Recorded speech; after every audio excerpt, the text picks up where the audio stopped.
Bonjour à toutes et à tous et bienvenue dans ce Smart Impact, l'émission des entreprises à impact positif. Voici le sommaire. Mon invité aujourd'hui, c'est Chloé Chazot, membre du comité de direction Lush pour la France et le Benelux. On parlera du secteur des cosmétiques évidemment et de la lutte contre les tests sur les animaux. Le débat de Smart Impact, il porte sur les leviers, les actions mises en place dans les banlieues, les quartiers populaires pour faire prendre conscience des enjeux de défense du climat et de la biodiversité. Et puis dans Smart Ideas, vous découvrirez By Jardin, récoltant producteur de fruits, de légumes frais, bio et français. Voilà pour les titres, on a 30 minutes pour les développer, c'est parti.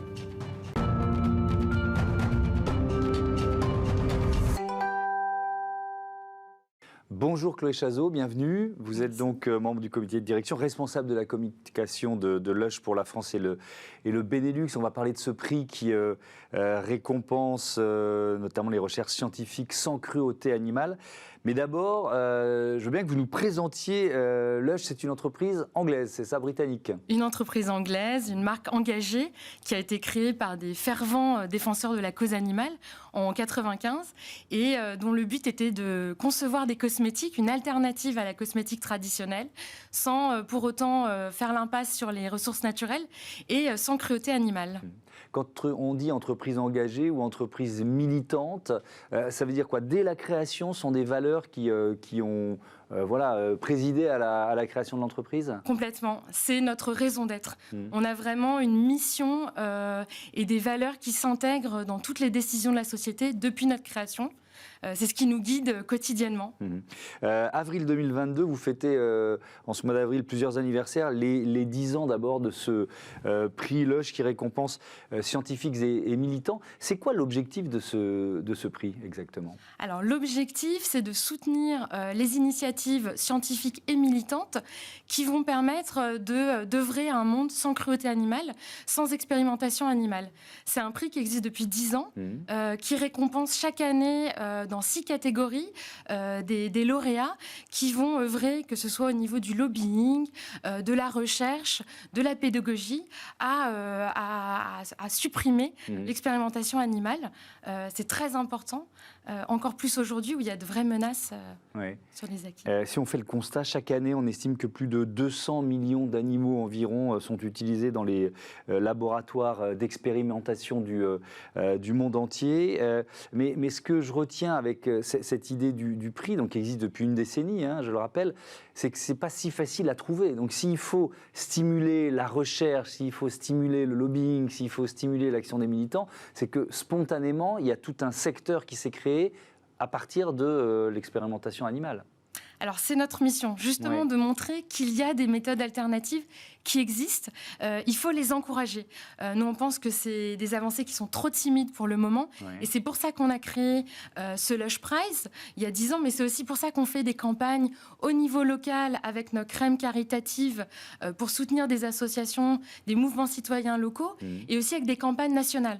On travaille avec Human Society International pour mobiliser les communautés, créer des initiatives citoyennes et obliger la Commission européenne à ne pas revenir sur la directive cosmétique et prendre prendre acte de notre mobilisation. Parce que c'est pas gagné, c'est lobbying contre lobbying.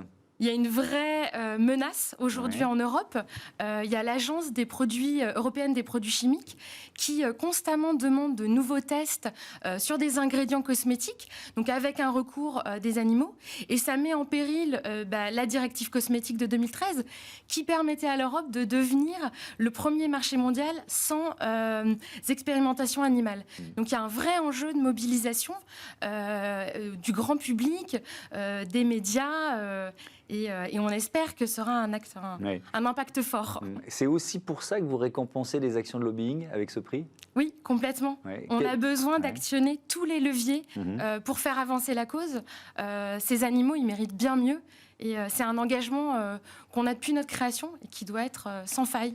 Si on jette justement un petit coup d'œil dans le rétro, les chercheurs, qui avez-vous accompagné ou qui avez-vous récompensé et à quel point ça permet d'avancer? Alors, on a le prix Formation 2013, qui est le laboratoire Accelerate, qui va chercher à trouver des méthodes in vitro pour reproduire des cellules humaines. Par exemple, un épiderme humain qui est reproduit. Et nous, on travaille avec ce laboratoire qui teste tous nos produits grâce à cet épiderme humain. Et donc qui permet d'avoir des résultats scientifiquement fiables, sans cruauté animale, éthique. Il y a 2 prix scientifiques, c'est ça? Il y en a un notamment pour les jeunes scientifiques? Alors exactement, il y a les jeunes chercheurs, il y a plusieurs catégories. Il y a les jeunes chercheurs parce qu'il faut motiver les lauréats à nous présenter ces projets prometteurs. C'est une bourse qui permet de les soutenir et d'aller plus vite. On a aussi un prix spécial qui s'appelle le prix Black Box, qui va récompenser une initiative remarquable, vraiment une avancée décisive. C'est un peu la palme de notre prix. D'accord. Alors, qui a remporté le Black Box? Je ne sais pas, l'an dernier ou quel Black Box a été marquant? C'est tous les 2 ans.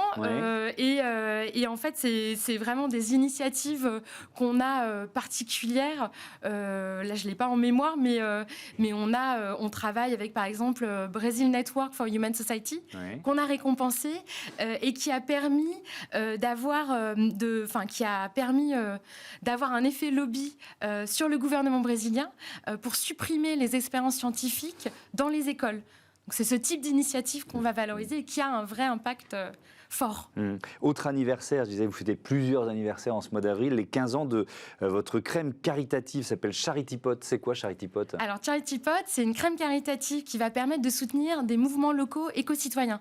Donc des petites structures, des associations qui vont soutenir sur 3 piliers. Donc la préservation de l'environnement, la défense des droits humains et la protection des animaux. Aujourd'hui, ça fait 15 ans qu'on existe et on a permis de soutenir 13 300 associations avec 72 millions d'euros qui ont été reversés. Oui, c'est très important. Donc c'est important, puisqu'effectivement, là vous donnez un bilan en 15 ans, mais pour l'année dernière, 2021, une centaine de projets associatifs aidés, avec près de 519 000 euros de dons reversés. C'est quel type d'association qui bénéficie de ces dons? Alors ça va être des petites structures qui n'ont pas forcément de visibilité ou de soutien et qu'on veut aider. On pense vraiment que des petites structures vont avoir une action sur le terrain. Ça va être par exemple Patte Blanche à Lyon. Ça va être Chaque Mission France ou Animal Testing, avec qui on travaille des campagnes locales pour avoir un aspect concret et des actions qui vont être immédiates. Il y a un label qui existe pour informer les consommateurs de l'absence de tests sur les animaux pour créer des cosmétiques? Oui, il y a des labels qui existent et auxquels on peut se fier. Les produits, il faut différencier. Je pense qu'il y a une distinction à faire sur les produits qui sont véganes et les produits sans cruauté animale. Il faut se référer à des labels qui sont édités par des associations comme PETA France, par exemple, et qui vont permettre aux consommateurs d'être mieux informés sur la façon dont sont formulés et sont testés leurs produits. Il y a un label qui s'appelle Cruelty Free, c'est ça? Tout à fait. C'est quoi les critères pour l'obtenir? C'est vraiment 0 expérimentation animale ou on en tolère une petite partie? Non, il n'y a pas de tolérance. La tolérance, elle est 0. Elle est pour le bien-être animal. Et donc, c'est très important d'avoir un audit externe de ces produits et pour que les consommateurs aient une complète transparence sur ce qu'ils achètent, pourquoi ils l'achètent et comment sont testés les produits. Qu'est-ce que ça représente sur le marché des cosmétiques, la part de ces cosmétiques sans expérimentation animale? Est-ce qu'on est, un ordre d'idée, je ne vous demande pas forcément le chiffre ultra précis, mais est-ce qu'on est de l'ordre de 5%, de 10%, de 20%? On est, alors aujourd'hui, donc on a la directive cosmétique de 2013 en Europe qui protège les animaux et donc qui permet en Europe de ne pas tester sur les animaux. Mais si on prend une vision plus globale, une vision mondiale, il y a 41 pays qui ont banni les tests sur les animaux pour les cosmétiques. Donc c'est très peu, il y a encore beaucoup à faire. Et donc c'est pour ça que le combat, il reste très actuel et très important à mener. Est-ce que ça veut dire qu'il y a des pays dans lesquels vous ne travaillez pas? Oui, tout à fait. Je prends l'exemple de la Chine, par exemple, qui a récemment pris des dispositions pour bannir les tests sur les animaux, mais dont les nombreuses exceptions vont réduire considérablement la portée de cette avancée. Par exemple, on va ne pas tester sur les animaux pour des produits cosmétiques, sauf si ils sont à destination des enfants. Il y a beaucoup d'exceptions. Donc, on ne va pas s'installer en Chine pour ces raisons éthiques. Un dernier mot sur une prochaine campagne de communication à venir au mois de mai. Ce sera quoi le message et l'objectif de cette campagne ? Alors, le message et l'objectif, c'est de protéger la faune et la flore avec l'association SOS Sumatra. On va créer une bombe de bain caritative qui va permettre de lever des fonds et de protéger ces espèces qui sont menacées.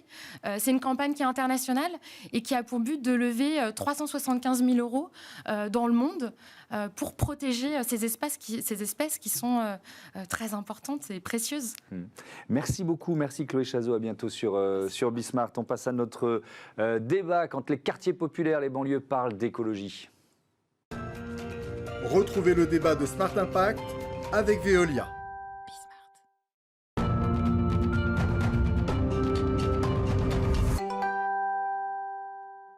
Et je vous présente tout de suite mes invités pour le débat de ce Smart Impact. Nadim Bellalahom, bonjour. Vous êtes designer numérique, co-porte-parole de Diversity Days. J'accueille également Taïsir Grab, bonjour, chargé de campagne au mouvement et porte-parole d'Alternativa. Je commence avec vous. C'est quoi le mouvement ? C'est une ONG, c'est ça ? Effectivement, le mouvement, c'est une ONG de mobilisation citoyenne, principalement sur des leviers digitaux. Donc, on donne en fait le pouvoir d'agir aux citoyens et aux citoyennes sur diverses thématiques qui vont de la démocratie à l'écologie, au féminisme, à l'antiracisme. Et notre objectif, c'est vraiment de pouvoir donner des moyens d'action aux gens pour qu'ils se remobilisent et essayent d'agir sur des sujets assez concrets. Ouais. Et Alternativa, c'est un mouvement citoyen, ça se rejoint d'une certaine façon ? Ça se rejoint un peu, c'est plus concentré sur la lutte pour le climat. Donc, ça fait 4 ans que je milite maintenant à Alternativa et dont je suis porte-parole. Effectivement, c'est de la mobilisation citoyenne massive sur des enjeux écologiques. On organise beaucoup de marches pour le climat, d'actions de désobéissance civile et aussi des projets de lutte locale. Enfin, on est en soutien aux luttes locales et on organise aussi des projets dans les quartiers populaires. Nadim Bellalahom, votre métier, c'est designer numérique. Mais vous vous présentez comme un designer engagé. Pourquoi ? Alors le design, c'est intéressant. Il y a beaucoup de nouveaux métiers qui ont émergé. Et le design, on a l'habitude de le voir comme la construction d'un objet. Aujourd'hui, ça s'est décliné sur tout le pendant numérique et sur les services. Mon métier, en fait, le nom exact, c'est designer d'expérience utilisateur. L'objectif, c'est de créer des plateformes qui proposent des services et de les rendre simples, faciles d'utilisation et surtout utiles pour les personnes qui les utilisent. Et un exemple très concret, j'ai travaillé au ministère de la Transition écologique et le projet qu'on m'avait confié, qui était assez entrepreneurial, puisqu'on était une équipe de 3 personnes, c'était de simplifier l'accès au financement public pour toutes les petites et les moyennes entreprises qui souhaitent faire leur transition écologique. Et notre création, donc le design qu'on a lancé, a consisté à faire une recherche utilisateur et à la fin, on a abouti à un moteur de recherche et à des fiches de sensibilisation. Donc, en fait, aujourd'hui, le design, c'est un outil qui est assez transverse et qui permet d'avoir de l'impact, de proposer des services et des solutions qui soient utiles et cohérentes avec les besoins des utilisateurs. Alors, vous êtes également co-porte-parole de Diversity Days. C'est quoi Diversity Days ? Alors, Diversity Days, c'est une association d'inclusion numérique qui a maintenant 4 ans. L'objectif de l'association, c'est de lutter contre un certain nombre d'inégalités ou d'obstacles. Donc, on a différents programmes. Un programme entrepreneurial. L'objectif, c'est de faire émerger une nouvelle génération d'entrepreneurs, notamment des entrepreneurs à impact dans le numérique et des entrepreneurs un peu différents de ceux qu'on a l'habitude de voir. Donc on va aller chercher des entrepreneurs dans des zones rurales, dans des quartiers populaires de la ville. On va aller chercher des entrepreneurs qui sont plus âgés, qui ont des profils différents. Et l'objectif, c'est de montrer que l'entrepreneuriat peut avoir un visage différent de celui qu'on voit notamment dans la tech, qui est souvent très normé, des personnes qui viennent de grandes écoles, qui viennent des grandes villes, qui ont un peu les mêmes parcours, les mêmes bagages, les mêmes visages. Donc on essaye de faire émerger cette nouvelle génération d'entrepreneurs. Taïsir Grab, est-ce que votre idée commune, c'est d'aller chercher des publics, des personnalités, des populations qui se sentent parfois exclues des débats, notamment sur la transition écologique ? Oui, tout à fait. En fait, Moi, je pars du constat que les questions écologiques, comme elles sont abordées aujourd'hui par nos dirigeants, c'est des questions en fait qui sont totalement déconnectées des réalités du quotidien des gens. Et en fait, quand on prend la définition même de l'écologie, qui est oikos et logos, c'est vraiment l'étude de notre habitat, de notre environnement et comment en fait on fait pour vivre mieux. Et dans les quartiers populaires, la question écologique, c'est une question à la fois de survie, mais aussi d'amélioration de son quotidien. C'est comment je me déplace, comment je me chauffe, qu'est-ce que je mange, quel air je respire. Et en fait, effectivement, notre volonté, c'est de ramener l'écologie à ces questions-là qui permettent en fait de coupler des enjeux sociaux et des enjeux écologiques. Enfin, l'exemple le plus évident, c'est par exemple les passoires thermiques qui concernent 12 millions de Français aujourd'hui. C'est une vraie réalité sociale. Et c'est un enjeu social parce que, par exemple, à Aubervilliers, les charges annuelles sur le chauffage, c'est 4 000 € presque. Et c'est aussi en fait un enjeu écologique parce que c'est un des plus gros secteurs d'émissions de gaz à effet de serre aujourd'hui en France. Donc notre idée, c'est vraiment de se dire comment notre écologie est inclusive, comment elle fait pour écarter personne autour de la table, comment on fait en fait pour ramener à l'écologie à ce que c'est vrai. C'est vrai aussi, vous l'avez évoqué, c'est vrai aussi des zones rurales. Quand on parle, on fait ici souvent des grands discours sur la fin de l'autosolisme, le fait de ne pas être tout seul dans sa voiture, de passer à la voiture électrique, et si à les transports en commun, sauf qu'il y a une réalité, c'est qu'il y a des Français qui ne peuvent pas se passer de voiture aujourd'hui. Donc c'est aussi à eux qu'il faut donner la parole d'une certaine façon. Alors il faut leur donner la parole et surtout aujourd'hui, je pense qu'il y a un des problèmes qui est peut-être le problème central sur la question écologique, c'est que on a une écologie qui s'est développée dans des grands discours, au départ scientifiques, puis politiques, ce qui a permis à tout le monde d'en entendre parler et ce qui est une très bonne chose, mais qui s'est concentré sur un certain type de narratif. Aujourd'hui, l'enjeu, c'est de développer ce narratif et de passer d'une écologie un peu des grands discours à une écologie du quotidien. Et la question ce que vous pointez est très intéressant et pour moi, c'est aussi le cœur du problème, c'est quand le narratif se développe autour de il faut arrêter d'utiliser votre voiture, mais que les personnes vivent dans des quartiers populaires où ils n'ont pas le choix. On est issu, et moi je l'ai vu au quotidien, le sujet de devoir attendre un bus une demi-heure pour aller sur son lieu de travail ou son lieu d'habitation. En fait, c'est pas viable. Donc évidemment, dans ces quartiers, dans les zones rurales, la première chose que font les adolescents et les jeunes adultes quand ils en ont l'opportunité, c'est de passer le permis et d'avoir une voiture, parce que la mobilité, c'est aussi la capacité à aller travailler, la liberté. À étudier, c'est la liberté. Donc les discours de type il faut arrêter d'utiliser votre voiture ne fonctionnent pas. Il faut plutôt se concentrer sur quelles sont les solutions qui sont effectives et qui peuvent fonctionner dans votre quotidien. Et alors je reste avec vous, en quoi l'outil numérique peut être un accélérateur d'inclusion et de transition en même temps? Alors l'outil numérique aujourd'hui déjà il est protéiforme, ultra vaste, il y a énormément de choses qui peuvent être faites. Dans les derniers exemples que j'ai vus qui étaient intéressants sur cette question du narratif, comme il faut changer ce narratif, il faut redonner la parole à des personnes de quartiers populaires. Il y a une web série sur YouTube qui est assez intéressante qui s'appelle C'est chaud, qui a été faite avec des jeunes dans un quartier populaire à Montreuil, dans la cité des Boissières.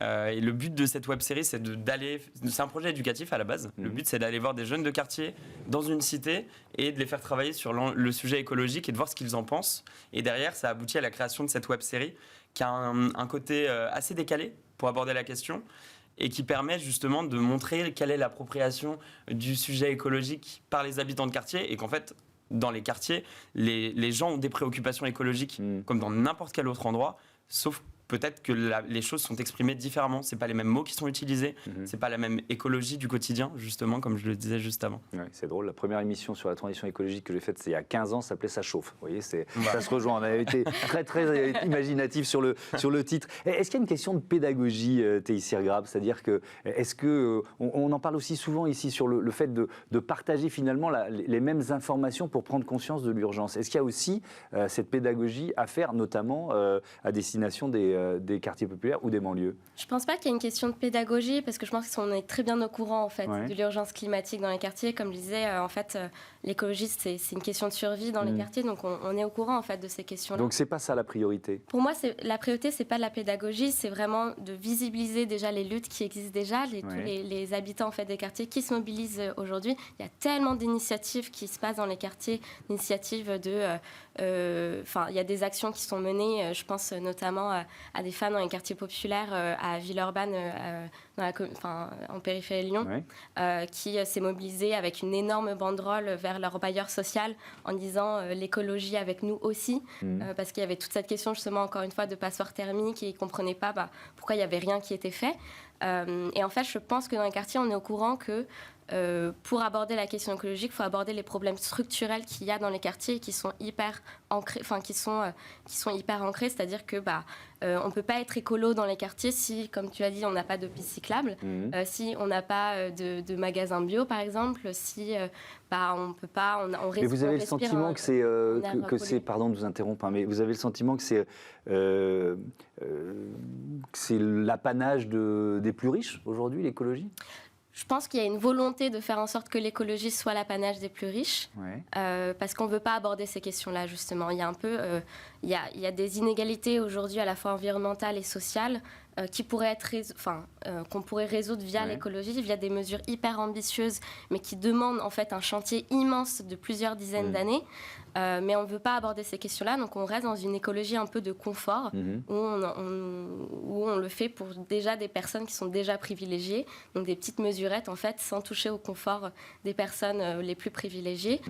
Et aujourd'hui, c'est un vrai sujet. Enfin, je veux dire, il y a cette étude qui est très poignante de Emmanuel Vigneron, qui est un géographe, qui a fait cette étude sur la ligne du RER B.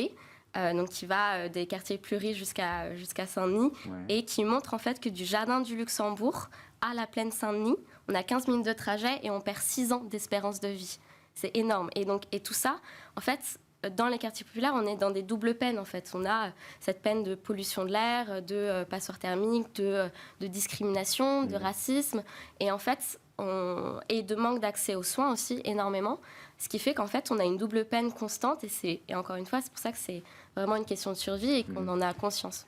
Ça va être, alors c'était l'un des enjeux de l'élection présidentielle. On peut regretter peut-être que la thématique de la transition écologique a été sous-traitée, en tout cas peut-être pas suffisamment traitée, même si elle a pris sa place notamment dans le débat d'entre deux tours. Nadim Bellalahom, il y a le président réélu donc, qui a parlé de planification écologique. Il a repris un terme qui était un terme de la campagne d'ailleurs de Jean-Luc Mélenchon. Est-ce que vous pensez qu'il y a là ça peut être la priorité de ce second quinquennat? En tout cas, vous en avez l'espoir. Pour l'instant, en fait, le terme planification écologique, effectivement, tel qu'il est repris par Emmanuel Macron, il a été repris directement de la campagne de Jean-Luc Mélenchon. Comme on ne sait pas exactement de la manière dont il va le décliner, c'est difficile de savoir ce qu'il entend derrière. En tout cas, sur ce qui s'est passé pendant ce quinquennat, je pense qu'il y a énormément de choses qui ont été des actes manqués. En fait, un des premiers actes manqués, notamment, c'était la Convention citoyenne pour le climat. C'était l'opportunité, et c'est exactement un point qui est transverse avec la question des quartiers populaires sur la question écologique et la question politique, c'est l'enjeu de redonner de la place aux citoyens, de redonner, de reposer des questions aux citoyens, d'aller les voir, de leur permettre de finalement s'impliquer dans la vie publique, ce qui était l'objectif de la Convention citoyenne pour le climat, avec ce système de tirage au sort de plus de 100 citoyens qui finalement n'a pas abouti à des résultats, puisque la majorité des mesures, quand on regarde dans le détail, ce qui s'est passé, c'est que la majorité des mesures ont été réécrites, les paramètres ont été changés, et finalement, tout le travail qui a été réalisé par ces citoyens tirés au sort a perdu de sa substance. Donc, pour la première fois, en tout cas de manière aussi massive et sur un enjeu qui était sur un enjeu de transition écologique au sein d'une mesure gouvernementale, on donne la parole aux citoyens pour finalement derrière avoir cette forme de trahison. Et dans une des associations dans laquelle je suis, qui s'appelle la Rencontre des Justices, on a fait un travail de terrain avec notamment un ensemble de militants sur les questions écologiques, antiracistes, discrimination, et on a rencontré à plusieurs reprises ces citoyens tirés au sort. Et aujourd'hui, ils considèrent, les mots qu'ils utilisent, c'est ce sujet de trahison. On leur a donné la parole pour finalement ne rien réaliser derrière. Merci beaucoup, merci à tous les deux. Merci. C'est l'heure de Smart Ideas. Ça vous dit un jus de légumes ?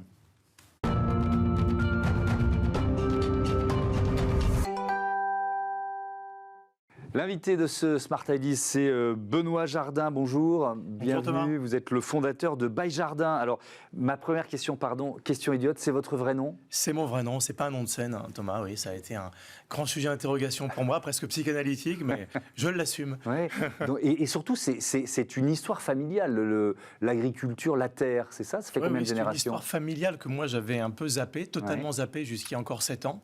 Mais mes parents, mes arrière-grands-parents, et bon, je m'arrêterai là pour le bien-être de nos auditeurs, étaient agriculteurs, effectivement, mais comme beaucoup de Français. Hein, et j'y suis revenu par les circonstances de l'existence, comme on dit sobrement, et il y a à peu près une quinzaine d'années. Et je me suis installé en tant qu'agriculteur il y a 7 ans pour mener à bien ce projet By Jardin que finalement j'ai décidé d'assumer jusqu'au bout, jusqu'au patronyme. Alors c'est quoi By Jardin? Alors By Jardin, en fait, pour faire simple, ça consiste à reconsidérer l'alimentation, la nourriture, en fait, sous tous ses aspects, en fait, dans tout son ensemble. Bien sûr, c'est fait bien manger, en fait, c'est pour ne plus avoir faim, c'est pour avoir du goût, mais c'est surtout aussi pour être en bonne santé, en bonne forme, en fait. C'est redonner à la nourriture, en fait, peut-être son premier rôle, celui d'être quasiment le premier des médicaments, même si le mot fait un peu une connotation dans tous les sens, parce que pendant très longtemps, pendant plein de générations, en fait, on n'avait pas de médicaments, on mangeait, en fait, des choses ultra fraîches, qui étaient, en fait, pleines de ressources, de minéraux, de vitamines. Et donc, ça prend quelle forme? Parce que moi, j'ai parlé de jus de légumes, mais ça, c'est l'un des produits que vous proposez, mais ça va bien au-delà. J'allais dire, en fait, on a commencé par les jus de légumes parce qu'on pensait que c'était le plus simple. En fait, ça fait 8 ans qu'on en fait, et de les mettre au point tel qu'on a voulu les faire, c'est-à-dire en respectant toute une charte et tout un mode de production depuis la terre jusqu'à la distribution en étant vertueux, ça nous a pris un temps dingue. Mais à partir de ces jus de légumes, on peut faire également des farines de légumes, on peut faire des barres de céréales bio à partir de tous les légumes et de tous les fruits que nous récoltons. D'accord, donc ça c'est vraiment le principe. Alors ensuite, comme vous dites, c'est du made in France, bon ça d'accord. Made in Perche même. Made in Perche, soyons plus précis. Il y a des logiques de circuit court aussi, il y a des logiques de livraison. Comment vous avez répondu à toutes ces interrogations quand on crée une entreprise? Nécessairement, en fait, on a c'est de bon ton de le dire, on a un petit peu renversé la table du modèle agroalimentaire depuis le sol jusqu'à la distribution, du modèle agroalimentaire dans lequel on vit depuis une cinquantaine d'années. Pourquoi? Parce qu'en fait, j'ai voulu et on souhaite faire un jus de légumes ultra frais. C'est-à-dire qu'on le produit sur commande. On est un peu le boulanger du légume, si vous voulez, Thomas. C'est-à-dire que le but du jeu, c'est de raccourcir le plus possible le délai entre le moment où on arrache le légume, où on cueille le fruit, et le moment où vous allez le déguster. Pourquoi? Parce que c'est là où vous allez avoir, où l'aliment, en fait, où la nourriture va être, entre guillemets, la plus performante d'un point de vue nutritionnel, d'un point de vue valeur ajoutée, bien-être, si vous voulez. Donc oui, vous allez trouver, j'espère, ça bon. Oui, ça va vous nourrir, mais surtout, ça va vous faire du bien. Mais donc, comment vous faites si vous produisez dans le Perche pour le livrer à l'autre bout de la France? Alors, c'est là où le monde change. Et le monde a beaucoup changé depuis 7 ans, puisqu'il y a 10 ans, en fait, même il y a 20 ans, sans ça, on n'aurait pas pu le faire. Alors, je ne fais pas de publicité, pardon. Mais clairement, on est un peu dans une logique de tradition et de modernité, dans le sens que, oui, on est redevenu très traditionnel sur le mode productif. On produit en bio, en permaculture. On respecte les saisons, on récolte le jour où on en a besoin pour presser à froid, pour faire ces jus de légumes, qu'on expédie en fait dans l'heure qui suit, dans les heures qui suivent, depuis le Perche, dans toute la France métropolitaine. On le fait pas uniquement grâce à un téléphone portable, on le fait aussi parce qu'on a des partenaires logistiques maintenant qui ont compris en fait qu'il y avait une demande de plus en plus forte du consommateur qui souhaite bien sûr se nourrir, mais qui souhaite bien se nourrir et se faire du bien et faire attention à sa santé. Moi, ce que je constate depuis 7 ans, c'est que le consommateur a compris qu'une nourriture beaucoup trop transformée allait avoir très peu de valeur nutritionnelle, très peu de valeur ajoutée en termes de vitamines, de minéraux, je le répète. Et par contre, une nourriture ultra fraîche, du quotidien, allait remplir beaucoup de fonctions. Voilà. Et donc, ce consommateur, on le livre dans toute la France métropolitaine, du mardi au samedi, en moins de 24 heures, grâce à nos partenaires logistiques. Merci beaucoup Benoît Jardin et bon vent à By Jardin. Voilà, c'est la fin de ce Smart Impact. Merci à toutes et à tous de votre fidélité. À très vite. Ciao.